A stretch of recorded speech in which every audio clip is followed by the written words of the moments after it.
சென்னையில் இன்று அதிகாலை முதலே பல்வேறு இடங்களில் லேசானது முதல் மிதமான மழை பெய்து வருகிறது. குறிப்பாக சென்னையில் இன்றும் நாளையும் கனமழை பெய்யக்கூடும் என்றும், செங்கல்பட்டு, திருவள்ளூர், காஞ்சிபுரம் உட்பட 7 மாவட்டங்களுக்கு கனமழைக்கு வாய்ப்புள்ளதாக வானிலை ஆய்வு மையம் கூறியுள்ளது. இந்த மழை இன்னும் எவ்வளவு நாள் நீடிக்கும்? டெல்டா மாவட்டங்களுக்கு கனமழை இருக்கிறதா அல்லது சென்னைக்கு கனமழை இருக்கிறதா உள்ளிட்ட பல்வேறு கேள்விகளுக்கு தனியார் வானிலை ஆய்வாளர் ஹேமச்சந்தர் புதிய தலைமுறைக்கு பிரத்யேக தகவல் அளித்துள்ளார்.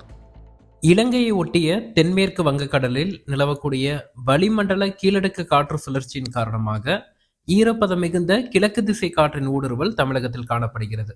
இதன் காரணமாக கடந்த சில நாட்களாக தமிழகத்தில் நீடித்த பனிப்பொழிவு குறைந்து ஒரு மழை வானிலை தமிழகத்தில் திரும்பியிருக்கு.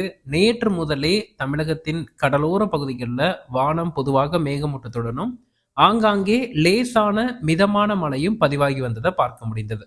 இந்த சூழல்ல ஜனவரி 27ஆம் தேதி காலை வரைக்கும் தமிழகத்தில் மழை வானிலை நிலவும்னு எதிர்பார்க்கப்படுது.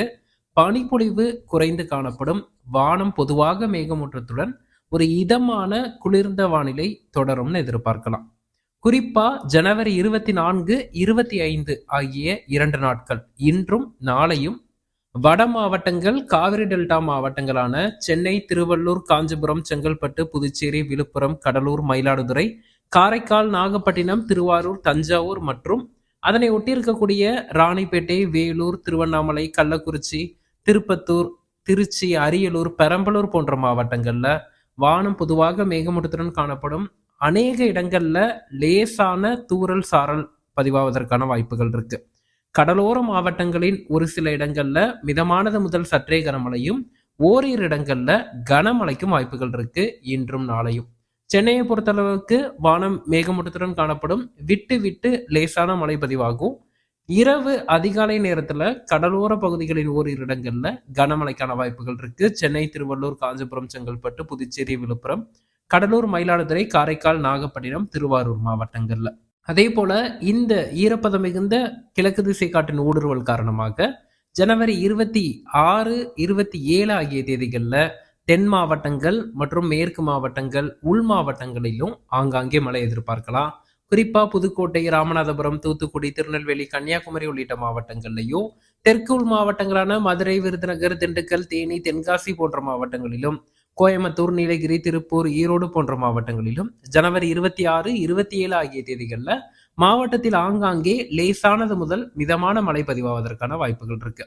மேற்கு தொடர்ச்சி மலைப்பகுதிகளான கோயம்புத்தூர் மாவட்டத்தின் வால்பாறை, சின்னக்கல்லாறு மற்றும் நீலகிரி மாவட்டத்தின் குன்னூர் சுற்று வட்டாரங்கள், அதே போல தென்காசியின் மேற்கு தொடர்ச்சி மலைப்பகுதிகள், திருநெல்வேலி மாவட்டத்தின் ஊத்து, நாலுமுக்கு, மாஞ்சோலை, காக்காட்சி போன்ற பகுதிகள் எல்லாம் ஜனவரி 26ஆம் தேதி கனமழை பதிவாவதற்கான வாய்ப்புகள் இருக்கு. இதன் காரணமா அருவிகள்ல நீர்ப்பெருக்கு ஏற்படுவதற்கும் சாதக சூழல் காணப்படுது. ஒட்டுமொத்தமாக ஜனவரி மாதத்தில், தை மாதத்தில் குளிர்தான் நிலவும். ஆனால் தற்போது அதிகமாக நிலவிய அந்த குளிருக்கு சில நாட்கள் இடைவெளி விட்டு மழை வானிலை தமிழகத்தில் திரும்பி இருக்கு. யாருக்கும் பாதிக்கும் அளவிற்கான மழைப்பொழிவாக இந்த மழைப்பொழிவு அமையாது. அதே சமயத்தில் 4 நாட்களுக்கு, இன்று முதல் ஒரு 3-4 நாட்களுக்கு மழைப்பொழிவு, மழை வானிலையும் பனியும் குறைந்து காணப்படும். மீண்டும் ஜனவரி 28ஆம் தேதி முதல் படிப்படியாக பனியின் தாக்கம் தமிழகத்தில் அதிகரிக்கும். இந்த மழைப்பொழிவை பொறுத்தளவிற்கு பாதிக்கும் அளவிற்கு இருக்காது என்றாலும் அறுவடை விவசாயிகள் மற்றும் குளிர்கால பயிர்கள் விதைத்திருப்பவர்கள் சற்றே எச்சரிக்கையாக இருக்கணும். ஜனவரி 27ஆம் தேதி வரைக்கும் தமிழகத்தின் அனைத்து மாவட்ட விவசாயிகளும் முன்னெச்சரிக்கை நடவடிக்கையாக அறுவடை பணிகளை தவிர்ப்பது நல்லது. ஏனென்றால் இந்த மழை வானிலையில் அறுவடை பணிகளை மேற்கொள்ளும் போது அறுவடை செய்யும் தானியங்கள் மழையில் பாதிக்கப்படுவதற்கான வாய்ப்புகளும் சாத்தியக்கூறுகளும் இருக்கு. அதே போல உள் மாவட்டங்கள்லையும் லேசான மிதமான மழைக்கான வாய்ப்புகள் இருக்கு என்பதன் காரணமா வெங்காயம், மக்காச்சோளம் போன்றவை அறுவடை செய்யக்கூடிய விவசாயிகள் அந்த அறுவடை பணிகளை நிறுத்தி வைப்பதுடன் அறுவடை செய்த தானியங்களை மழைச்சாரல் படாதவாறு பத்திரப்படுத்துவது அவசியம். ஜனவரி 27ஆம் தேதி முதல் படிப்படியாக மழை வானிலை குறைந்து மீண்டும் பனிப்பொழிவும் குளிரும் தமிழகத்தில் அதிகரிக்கும். இதுதான் தற்போதைய வானிலை நிலவரம்.